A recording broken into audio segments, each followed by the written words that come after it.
In 1966, a stockman named Tom Drury was mustering cattle in the Channel Country of Western Queensland when his horse stopped. Not slowed, stopped. It had covered this country for 7 years without incident, knew every gully and shadow. That afternoon it stood rigid, ears flat, facing something on the plain Tom could not see. Tom looked. Nothing, no animal, no movement in the heat haze. Then the light appeared. Ground level, roughly 200 meters ahead, steady, white-blue, the size of a headlight, but there was no vehicle. It moved with deliberateness, tracking left to right at the pace of a person walking. Tom turned his horse and rode back to camp. He told no one that night. Years later, he described what he felt not as fear but recognition. Country warning him about a phenomenon it had been warning about for longer than his nation had existed. The minute lights have been reported by Europeans since the 1800s. Aboriginal peoples of the region described them, warned about them, and built cultural protocols around them for thousands of years before that. This video argues that Australia's creatures and phenomena classified as legends are better understood as warnings, issued across tens of thousands of years by the peoples who understood this country most completely, and which 250 years of settlement has failed to take seriously. Stay to the end. Number 1 is not a ghost or a monster. It's the animal the Australian government declared extinct in 1936, reported thousands of times since, officially photographed in 2016 in an image the Tasmanian government spent 2 years analysing before releasing. Subscribe. Turn on notifications. And do not dismiss what you're about to hear as legend. The 65,000 years of Aboriginal knowledge that preceded European arrival held the most comprehensive understanding this continent has had. Every creature, every phenomenon, every place requiring caution. These weren't legends for entertainment. They were survival protocols. These 12 things were warnings before they became legends, and became legends only once the people issuing them stopped being listened to. What they described did not stop happening. 12 warnings. Starting now. Number 12. The minute lights and what 200 years of testimony means. The Minute Hotel stood outside Boulia, Queensland, until it burned down in 1918. Before that, a boundary rider camping nearby reported a light rising from the old graveyard, hovering at eye level, approaching, retreating, following at a fixed distance as he rode away.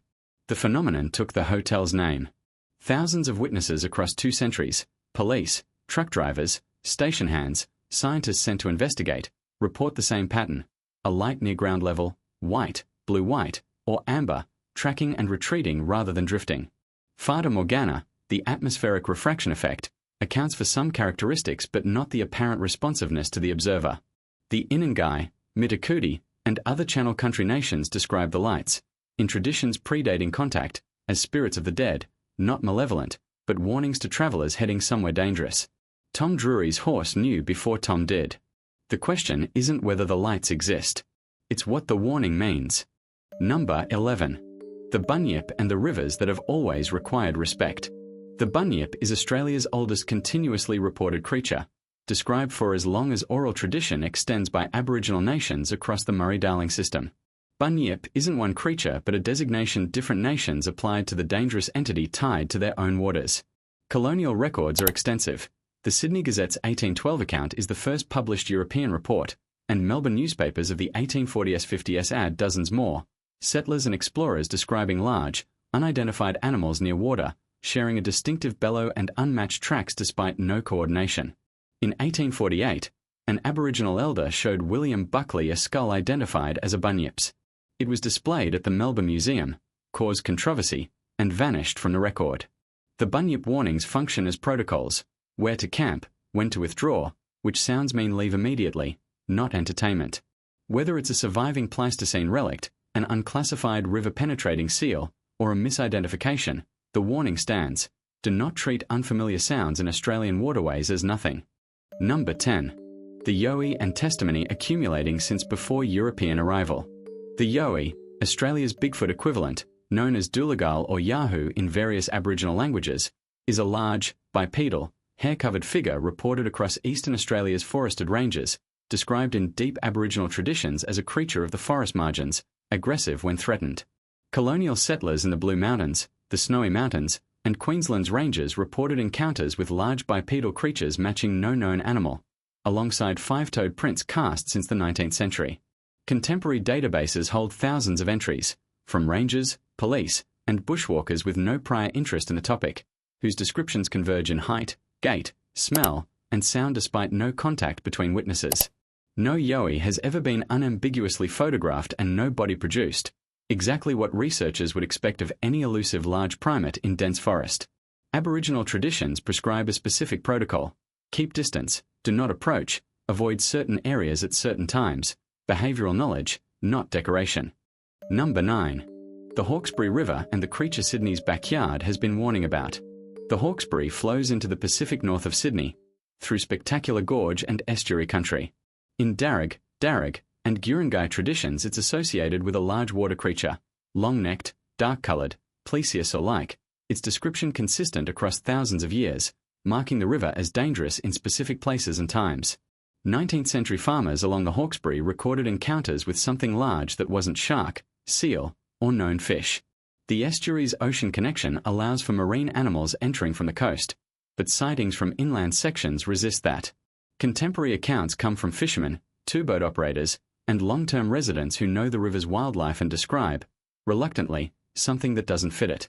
The Hawkesbury sits an hour from Sydney CBD, one of Australia's most observed rivers.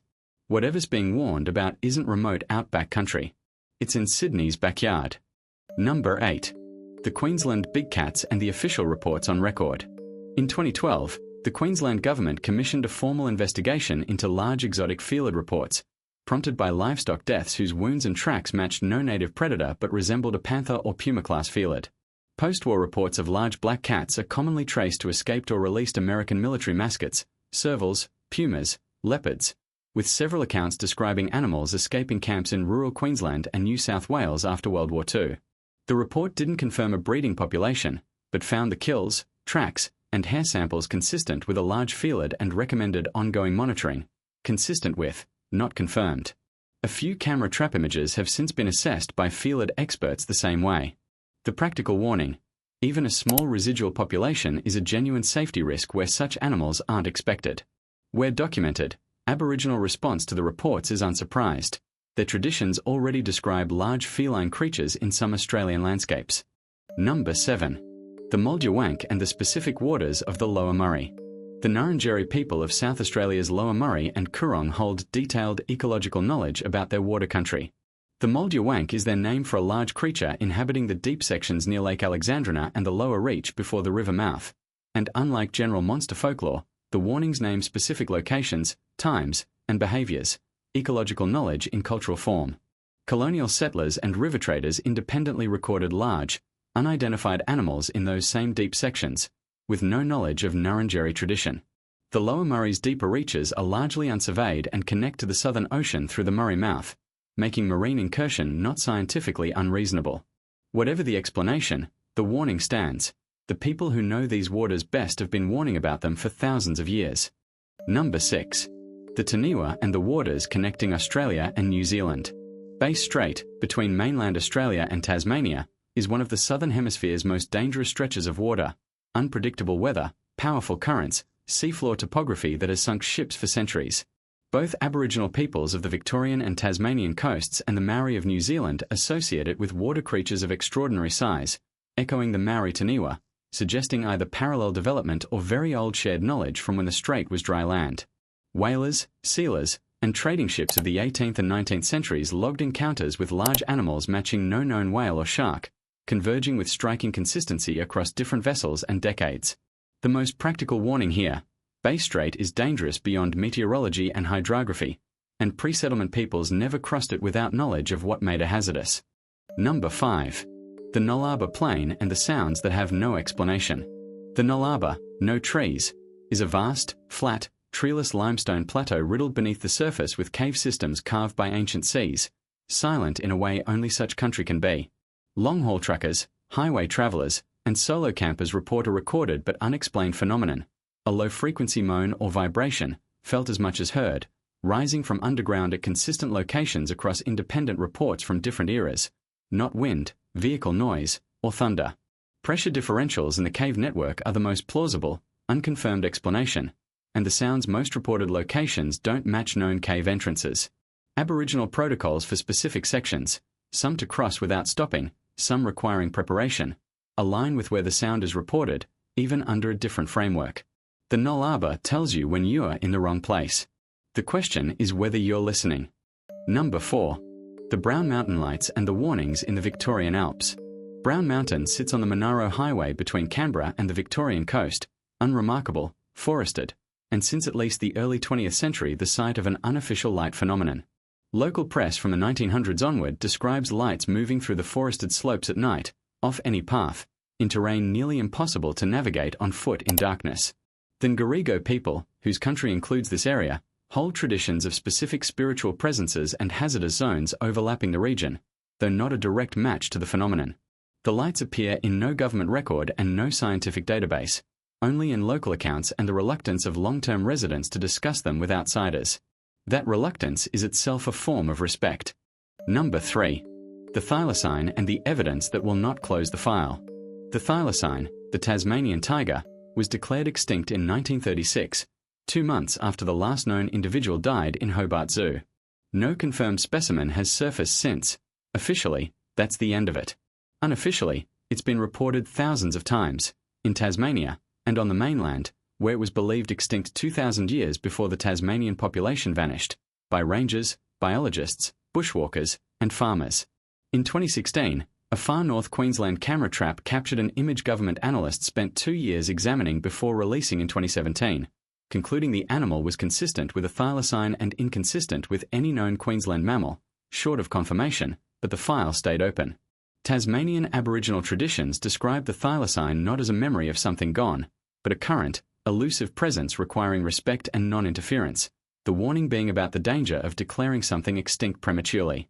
If it exists, this is one of the most significant conservation discoveries in recorded history. If not, 90 years of sightings still need an explanation. Number 2. The specific places where multiple warnings converge. This entry concerns geography, not a single creature. Places where multiple independent Aboriginal warning traditions and centuries of European encounter converge on the same location. 3 stand out. First, the Channel Country of Western and Southwestern Queensland, Minute Country, described by its Aboriginal nations as spiritually active and requiring travel protocols, with an unusually high density of unexplained experiences. Second, the Hawkesbury Blue Mountains interface, where Darug traditions emphasize specific hazards, and where Yowie accounts and the Hawkesbury River creature both concentrate. Third, the Tasmanian Southwest Wilderness, button grass, ancient forest, thylacine accounts, and an isolation that produces experiences in long-term visitors that don't fit ordinary categories. These aren't random. They're where Australia's warnings concentrate. The question is whether you know where they are.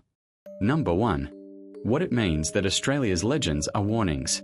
The 12 things here have been called folklore, superstition, misidentification, hoax, and pattern-seeking born of isolation, dismissals issued from outside the evidence, by people who decided in advance what the testimony couldn't be rather than examining the minute witnesses, the Bunyip accounts, the Yowie database, or the Aboriginal traditions preceding all of them by tens of thousands of years. The evidence instead shows phenomena consistently reported across centuries by witnesses of every credibility level, in locations matching warnings Aboriginal peoples issued long before any European arrived. Those traditions aren't decoration. They're the original layer, the knowledge every later observer was unknowingly rediscovering. Australia has been continuously inhabited longer than any land outside Africa. 65,000 years of accumulated presence forms the most comprehensive experimental record of this landscape that exists, and every regional tradition carries the same message. This country demands respect and preparation. Legends are what's left of warnings once stripped of context and the people who issued them stopped being heard. What they described kept happening regardless. Australia is still issuing them. The minute follows drivers who aren't paying attention. The Bunyip inhabits rivers that deserve respect. The thylacine moves through wilderness that was never as empty as its extinction claimed. The Yowie watches from forests that know every person who enters them. Do not travel this landscape without knowing what it's been trying to tell you. Share this video.